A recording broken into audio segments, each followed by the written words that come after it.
So, guys, the comrades, unapologetically so. I know the cables, they should get straight to the office of number one, our first servant, Vamnangagwa. One thing that the president of Zimbabwe has failed to do is to unite the people of Zimbabwe. Makatadza futi zvakare kusona homwe yenyika. These leakages, whether we talk, we don't talk, it's in the public domain. Zvakutonyadzisa, zvakutosemesa the way people are splashing money. Individuals are filthy rich. I've been saying this for years. I know you've heard my voice and your authorities, not you, one person, your presidency. The leadership, it consists of your advisors. Aiwa tichazvimisa izvi tichazvigadzirisa because Zimbabwe haifaniri kunge ichitambudzika. We must set a precedent that we can add value to our own minerals. Now, here Keystone is talking about something that is so correct, and because anyway, hey, don't come here. Who are you to tell me not to come here? This is Elon Musk's space on a Zimbabwean topic. Ndiri muZimbabwean kana uri Zimbabwean iwewo pazamu neni ipapo pamamonya. Say your piece. It would be stupidity for me, Signor, to tell someone don't come here and tell us, where did you get that nonsense? Don't come here. Those no kamweka kungotaura zvinhu. We end up thinking other people thinking that they own Zimbabwe. Now, externalization is one project. I congratulated personally Vamnangagwa. Zvenge zvichifaya kuti say 2018 tatabuda zviri munyika. Kuti aiwa don't leave any stone unturned. You did not fulfill your promise to the people of Zimbabwe. We are talking here of money that you promised that those who externalized. I didn't tell you. I did not advise you. I don't report to you. I don't report to government. But I emulate that. But kutaura kusina mabasa kwakafa. Yes, we are taking it upon ourselves as citizens. We need to correct this. Whether makavhiringwa nevamwe venyu or maybe the list was long, ending up touching on your tails, I don't know and I do not care. Bring back the money is what we are talking about. We have much more than enough money that is in Zimbabwe. This time here is talking about the DEMA project. Some of us, imimi panapa vamweni maititukirira panapa. Udofo hwekuti kana usingazive, if nyangwe ndichinyepa kandipe tii unyatsoti taurai munyatsonyepa sinyora.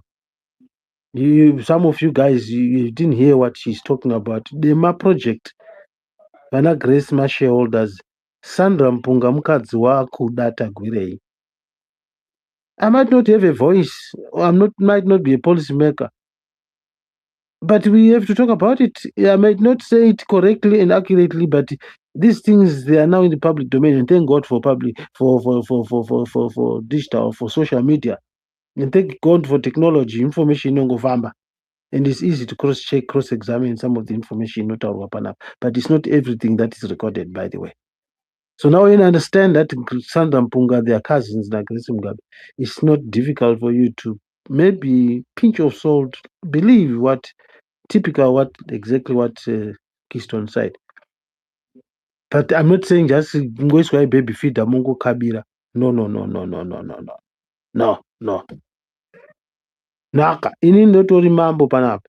Handina kugadzwa baba vangu vakafa kwamutekedza kwana uko. Tonofanira unoiclaima nhaka iyoyo nevamwe venyu vari panapa. But tikada kufurirana, I'm not saying you are wrong. Charumbira kana kuti itwa kanyama saa chamisa chaya akaleta vanhu ndavanda akati musamuite kanyama. Kusiyana kwepfungwa nekuziva noruzivo runosiyana rumwe rushoma. We need to add value. There is generational wealth. It is there. Mombe dzimwe dzinoroordzwa vamwe vanhu vachiroordzwa nzi mombe dzakasiyiwa dzambuya tete. There's nothing new. This is just terminology. This is English. Tatisaziva toti hakuna nhaka. Are we okay, Zimbabweans? Or is an omission? I'll call it errors and omissions. Nhaka hakuchisina nokuti zvaita sei? Chachirungu nokuti generational wealth. Mombe dzekuba ndo dzatiri kutaura dzazino kunaka. But mombe dzine hwaro kuti aiwa kamombe yakabhadharwa mombe mairi 1 ikabereka. That is generational wealth. We're not talking of Mulanoba. But hativake Zimbabwe tikada kuita legitimize people who vanoita ngwavha. It's not gonna work. It's not gonna work. And tofanirwa kutotangera ipapo pamakagumira Mnangagwa. Even in your grave, our children are going to do that. Bring back the money, add value.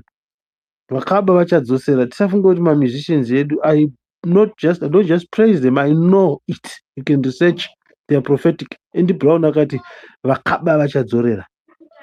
Kosei vamwe vaine mari. Kosei vamwe vaine zvose. I guys, we can do better, guys. There's a fine line between jealousy and correcting the normal. Chekuti munhu unotopfuma kudarika sabhuku, kudarika chifu, toti amombe dzake iye achivhima usiku. Ino ana sekuru vangu vanonzi vana chivhima usiku, vaiba mombe usiku, ndo pakabva zita iroro. You can't have people having names because of chatonzwa kwakunzwa kwane vana vakuzvarwa vachinzi kungwavha ngwavha. I think mahost tibatsirei kuti timbodzora pfungwa, because sometimes this freedom of speech panapa maspaces we end up takurashika. Tidzorerei pfungwa kuti what is it. All right, Senor, when you land, Masi will take just prepare to land. Kwete kungogara ipapo mahost nkaona ndorashika tigadzirisei kuti no toda kuvaka zvakanaka. It's not a contestation. Munhu achitotaura kutoti aiwa mari yake. Philip Changwa iwewe chinja wherever I know you get these messages from, not me but others. I asked a question here which is traceable. Sito Varare, it looks legit and orderly and formal that the Sito Varare was distressed. But connivance, well orchestrated crime syndicate yatina in Zimbabwe is deep rooted to family level. They had meetings, justify, no, it went above board, the council meetings and all that. My council meetings, I know it was you just vote for yes. But we're saying is, as an example, you buy land because you're paying salaries. Right? And in exchange, butter, butter can give a fair butter. Fair butter, ndozvachivhayo kuti unopa munhu motikari woti wewe imotari yakanzi Olanzi no tachinja it's valued $80 chinche 300,000 chinonzi no I gave him a present $80. Is this the Zimbabwe that I want? No. I hope I'm not stepping on your feet. I'm not saying don't speak what you know, but I get so not confused, worried at this rate. Like I said, don't come here. How are you going to know what you don't know? And then how am I going to know what I don't know if I don't give you an opportunity to speak? I believe. Yeah, okay, Senor, you will have another I bite. learned, I'll I ask believe Masi. that is the essence of this species. Guide us correctly, my host. This is not a talk show. We're talking of Nakanyika. Zimbabweans should relax. They can be given 300,000+ each. If Gaddafi did it, why can't we did it ourselves? We've got more than enough money and resources. By the way, all these insurance companies, we can mortgage Zimbabwe.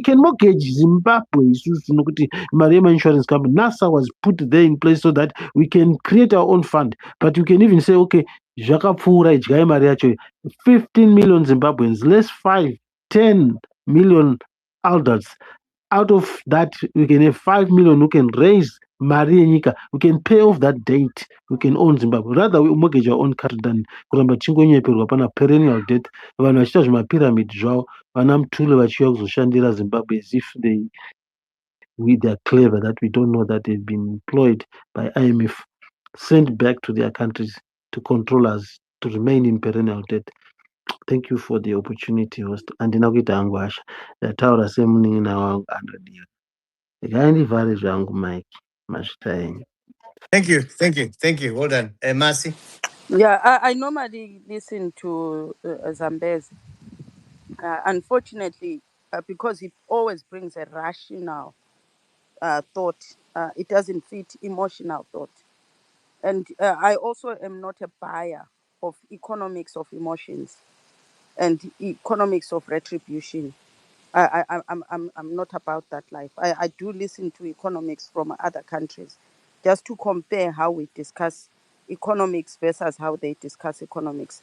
Economics of exclusion doesn't work in the modern world because for whatever commodities you are doing, you are going to have to appropriate the customer base and the habits of another economy than yours. And if we also have a dislike for borrowing, it's very bizarre. Some countries will increase their domestic borrowing, minimize their external or whatever, but in the end, borrowing, that old saying that you make money out of other people's money. Our problem is that when we borrow, we actually fritter the money and don't invest it into anything. So that's why repayments become difficult. Our financial property is very bad. We don't control any system that can actually up our credit rating. We are users of other people's systems. So you will never hear us as Africans creating our own systems. We just want to be partakers of a system and then want to emotionally blackmail it to remember historic context and things like that. And when we talk about other countries, we forget that they also have victims of the same thing you are crying about. Being colonized, being run by other systems, and they rose out of that. Not that they forget their history, they do remember their history, but it's not that moving on does means forgetting. But you can't keep being stagnant and feeling awed by other people. Generally, no one has been paid for whatever happens. The Romans have never paid the British. The Normans have never paid them. The Scandinavian countries have never paid them. Everybody who's done them a number has never paid them anything. So Africa has this, and it seems to be diminishing. For those that like to say, let's read, you will notice that the rhetoric has changed. Nobody gives a fuck about your history, and nobody is paying you shit for it either. They've started to have a counter for that, to say, well, yeah, we did that, but there was a benefit to it. So, in terms of paying, Zato Varana, I'm not paying you shit. The new generation of the people who we say, oh, us, they don't work like that. Matuke hour, they don't care about your history. They'll tell you where to get off with it. We've already seen with the new crop of their leaders. So Zwataita na Margaret Thatcher na Tony Blair na whatever, it doesn't work at all. It doesn't work. Crybaby syndrome. And sometimes we envy how other countries are running their economies. But there are things we don't want to do that they've done. Military complexes, improving their security, their technology for defense purposes. I mean, if you want to take over the world, you become a risk, and other people want to take you down. So you know that if you are asking to be an improvement, you have to defend it. China has to defend what it has, so it improved their defense system as it knew that it was going to go into this industrial competition. But Isusu, we just think that once we become rich, everybody will clap hands for us and keep putting stats and say Zimbabwe is doing very well. No, the world is a survival of the fittest kind of shit. So as long as we don't see ourselves improving those things, we are still using our military to beat up our people. Other people, their military is their innovative hub. That is where they discover technology, they take the people from their community, scout the world, and pump them in there. They are developing stuff in there.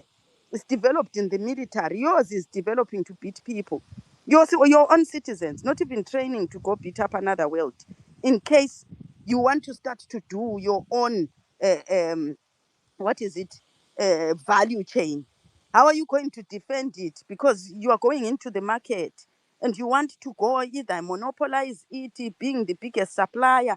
You are going to shift someone out of that place. The world wasn't waiting for you to value add. Someone else was, and they had commandeered that market. Iwewe, if you value chain, who are you displacing out of that, and what will they do to sabotage you? Have you got the defense mechanisms to do that? So economy is not based on just doing good. It's based on predicting what your good is going to do into that economy that can become a risk. Then we also like to play safe. Everything is play safe. No, there's risk taking. We haven't even, as an African nation, created tikatora risk. How do we mitigate that risk? Risk taking. These countries have money because they took a risk.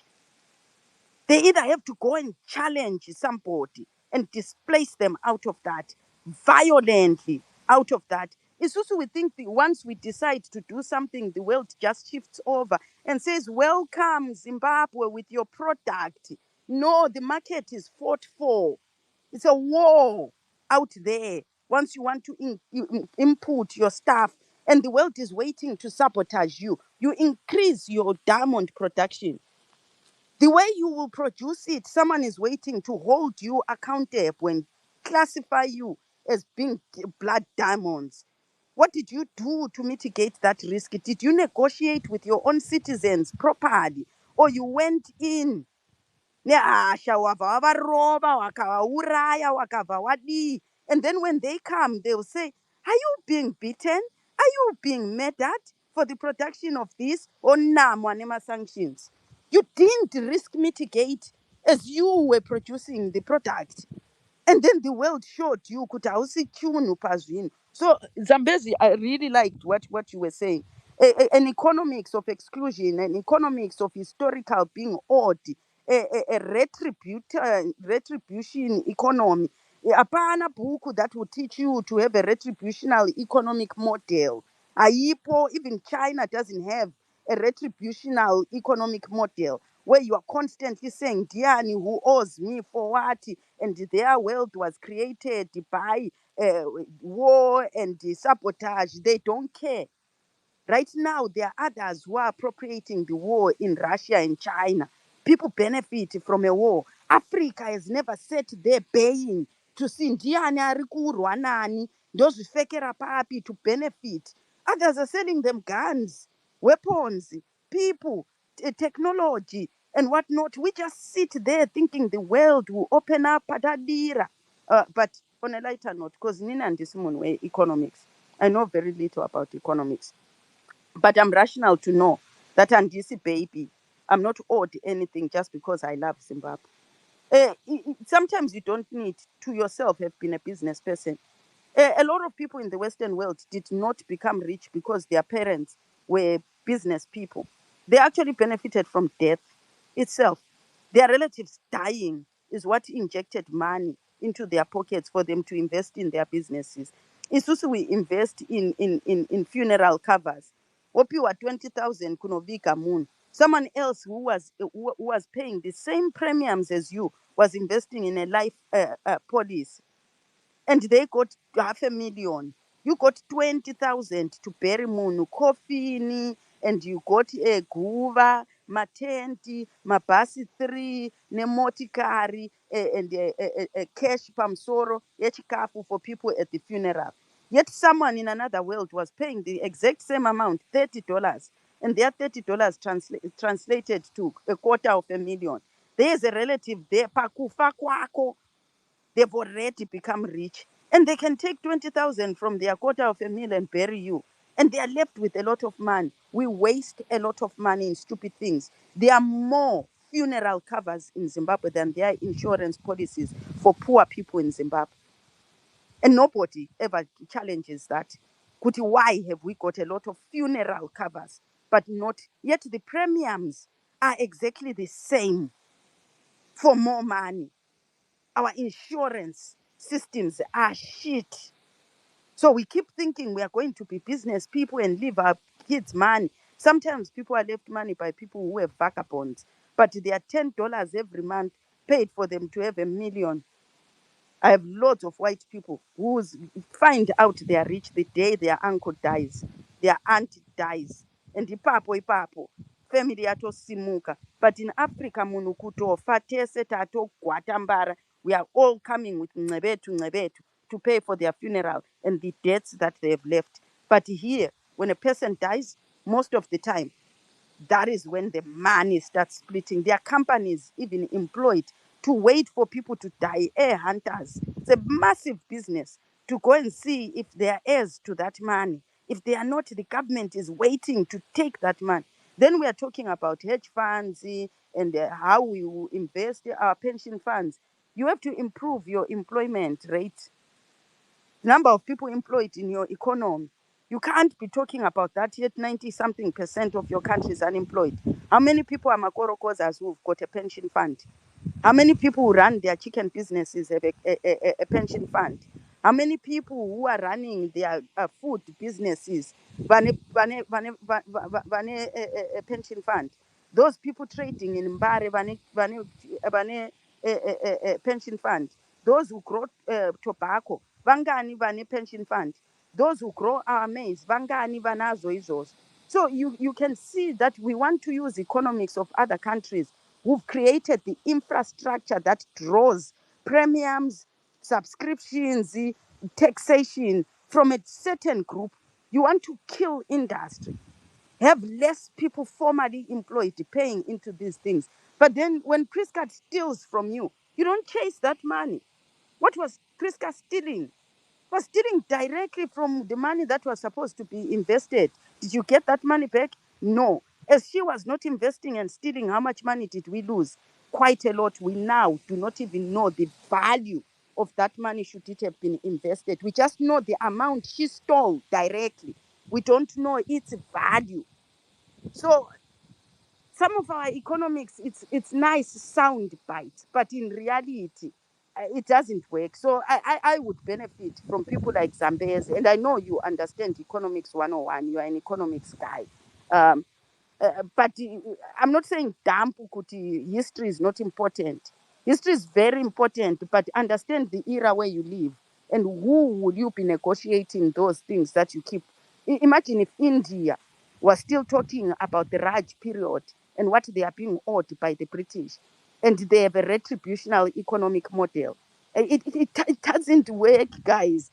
And we keep saying let's not educate people. India, look at how it has improved. Do you know how much it produces in engineers, Kuma universities? Engineers, you throw a stone, you hit a graduate engineer ku India. In China, we keep saying people don't educate people. Ku China, how many people do you throw a stone and hit someone with a degree in China? So I don't know why we create these fantasies of an economy that excludes certain things and hypes other things. Economy is the improvement of everything. Maximize on everything. Work with everybody. Improve your relations, even if muchivengana based on history. Find that's why people have governments, a foreign policy. You know, they've got ambassadors who go there to manage those relations. Ours is it's nice to listen to, but sometimes it has missed the era. It's totally missed the era. Borrowing is good, but what do you use the money you borrow so that when you are paying back, azviradze. People pano use credit cards. And varukunagikwa, they've cracked how you use a credit card properly. You know, vamwe they still I don't use credit card and ndinotenga cash. And you see the difference between those. Learn. You make money out of other people's money. But when you borrow, know that what you were borrowed for, do it and make the most amount of money. Spend that money, awakapiwa. Don't take money and go and buy holidays in Dubai to your girlfriends, to my boutique, to Sinane Bahasa. Build the infrastructure, improve energy, do that. So that when they come calling for their money, you pay gladly and you borrow some more and keep it moving. But andizive, yeah, in any economics of not borrowing, we need to borrow more from each other. The country needs to borrow from more Zimbabweans who have a lot of money as well. Domestic, you need to borrow. Externally, zvekudaro. And you need to learn ways of not paying but not increasing your premiums or your interest rates. We need to learn those things. England borrows, America borrows, China borrows. You know, we can't live in a world of thinking that inini imba yangu ndaitenga cash, car yangu ndaitenga cash. Hazvifambe izvozvo, guys. That's why I included things like insurance. What do we do when we can't pay? Do we have another port that deals with unpaid debt? What did we leverage for it to not rwadza zvakadaro? We are so infantile in how we think. I'm not saying all of us, I'm saying our government. You can tell in how it does things that kuneka udofo ripapo. But they will win us by giving us rhetoric. Yeah, we are wanting sovereignty. That's just political rhetoric. It's nothing. It means fuck all in the world economy. Doesn't mean it pleases the listener, but it means absolutely nothing. Nobody's scared about Africa coming to us for reparations. Slaves in America are still waiting for it, and they are more vocal than us. It's not coming. A farm and a mule are not coming.